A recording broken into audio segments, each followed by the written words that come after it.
Mr. President, we've seen across many sectors of our economy the onset of the COVID-19 pandemic and its consequences. They've dramatically shifted the supply and demand for lots of products in unexpected ways.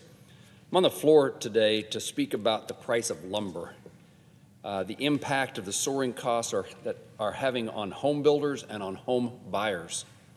Nationwide, construction for new homes is up 37% over the last year, and up 87% in the Midwest region where I come from.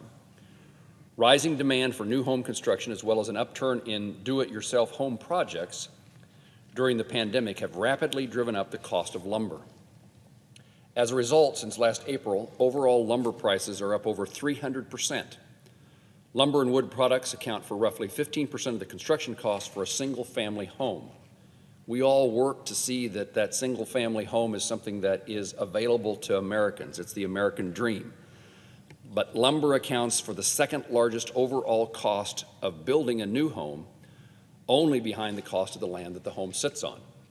These increases have resulted in a $36,000 increase in the price of a typical single-family home and a $13,000 increase in the market value of a multifamily unit. The reality is that record-high lumber prices are putting the American dream of home ownership out of reach for hundreds of thousands of potential home buyers and disproportionately harming middle and low-income families across our nation. At a time when residential home building is booming, it is essential that home builders and consumers have access to the materials they need at competitive prices.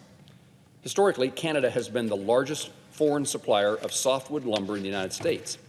These imports are vital to support the ongoing housing boom, but have been declining. These imports have been declining over the past 4 years. In April 2017, the U.S. Department of Commerce announced countervailing duties averaging 20% on softwood lumber products from certain Canadian producers. In December of 2020, the average tariff was reduced to 9%. While a reduction in tariffs for some Canadian producers is a step in the right direction, the complete elimination of these tariffs is necessary to provide additional relief for rising lumber prices.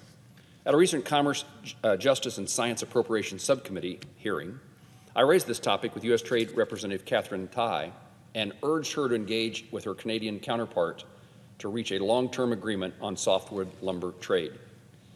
It is American homebuyers, not Canadian lumber producers, who end up paying the cost of these trade restrictions. In addition to working to resolve this trade dispute, we should also work to boost the domestic production of the types of lumber used in home construction. Additional lumber can and should be sustainably harvested from public lands managed by the U.S. Forest Service and the Bureau of Land Management. Adding to the existing lumber supply and ensuring that domestic sawmills are operating at full capacity will help soften lumber prices. It is important for Kansans to have the opportunity and economic means to own their own homes.